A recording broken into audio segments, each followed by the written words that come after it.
Bonjour chère présence, je suis Omar Abdelawi, PhD au laboratoire de chimie organique appliquée à la FST de Fès, Maroc. Permettez-moi de vous présenter une partie de mes travaux de recherche effectués dans le cadre de ma thèse de doctorat. Ma présentation d'aujourd'hui s'intitule Novel Cationic Surfactants Based on Nizatine Synthesis Characterization and Methylation Property. Le plan de cette présentation sera comme suite. Après une introduction sur les tensioactifs et les mécèles, on passe à la synthèse d'un nouveau tensioactif à base d'isazine, puis à la détermination de la concentration micellaire critique, et on finira par une conclusion et perspective.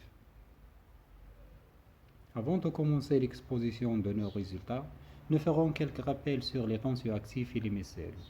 Les tensioactifs sont des substrats qui s'absorbent sur les surfaces ou les interfaces, entraînent une diminution marquée à la tension superficielle. Sur la figure, nous avons représenté schématiquement un tensioactif qui est une molécule amphiphile constituée de deux parties. Une hydrophobe, généralement une chaîne hydrocarbonée ou bien un fluorocarboné, contient de 8 à 18 atomes de carbone, dans lequel attaché à une tête polaire hydrophile qui peut être non ionique, ionique ou bien zwitterionique, dans les deux derniers cas accompagnés à un contre-ion.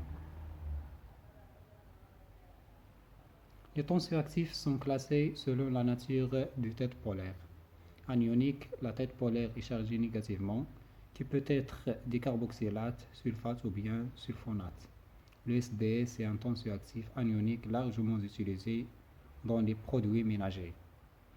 Cationique, généralement des ammoniums quaternaires, ils ont un pouvoir bactéricide intéressant. Le cation cétrimonium est un agent antiseptique efficace contre les bactéries et les champignons.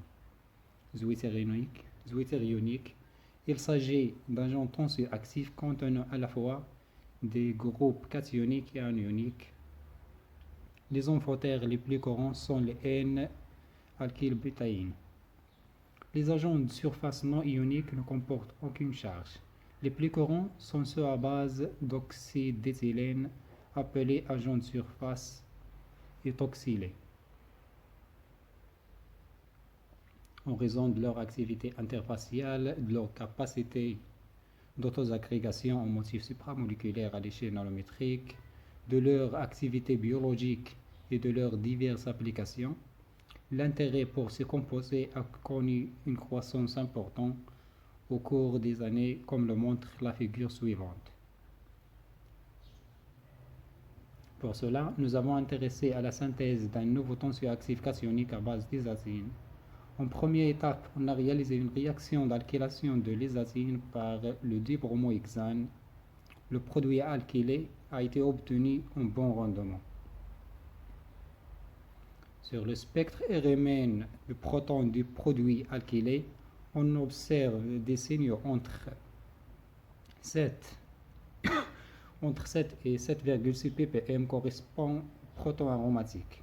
Des multiplés entre 1,5 et 1,8 ppm correspond aux 8 protons de la chaîne hydrocarbonée. Un triplet à 3,7 ppm relatif au proton CH2 adjacent de l'azote. Et un triplet à 3,4 ppm relatif au proton CH2 adjacent de l'atome de bronze. Le spectre RMN carbone 13 montre 6 signaux entre 26 et 40 ppm relatifs au carbone de la chaîne hydrocarbonée, 4 signaux entre 110 et 138 ppm relatifs au CH du cycle aromatique.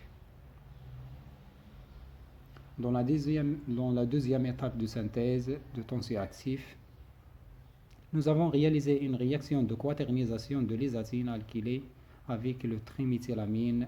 Le produit est obtenu avec un rendement de 97%. On peut dire que la réaction est quantitative. Le spectre RMN de protons de tensioactifs synthétisés est le suivant. On observe un multiplé entre 1,3 et 1,7 ppm correspond aux 8 protons de la chaîne hydrocarbonée. Un singulier à 3 ppm relatif aux 9 protons du triméthylamine montre la réaction de quaternisation.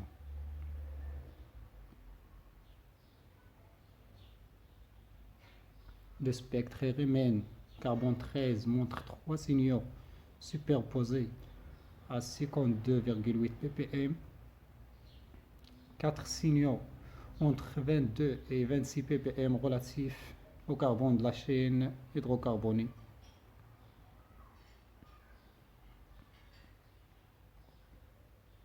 Les propriétés physiques des agents tensioactifs diffèrent de celles des molécules plus petites en non amphipathiques sur un aspect majeur, à savoir un changement brusque dans leurs propriétés au-dessus d'une concentration critique. Lorsque la concentration est faible, les tensioactifs se présentent uniquement sous forme de monomères.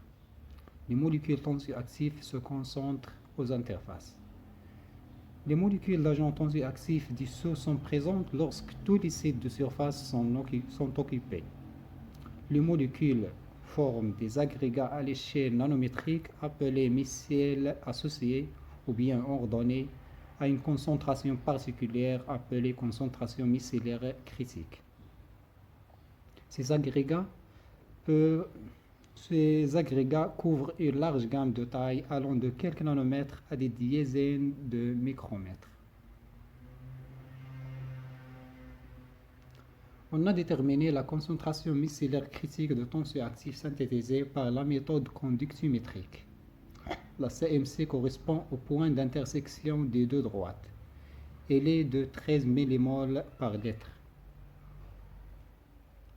En conclusion, un nouveau tensioactif cationique dérivé de l'isazine a été synthétisé avec un bon rendement. La propriété de méthylisation de cet agent tensioactif en solution aqueuse a été évaluée par des mesures de conductivité à température ambiante. Elle est de 13 millimoles par litre. Comme perspective, on a envisagé de synthétiser de nouveaux tensioactifs à base de l'isazine à longue chaîne et évaluer leur activité anticorrosive ainsi que leur activité antibactérienne. Merci pour votre attention.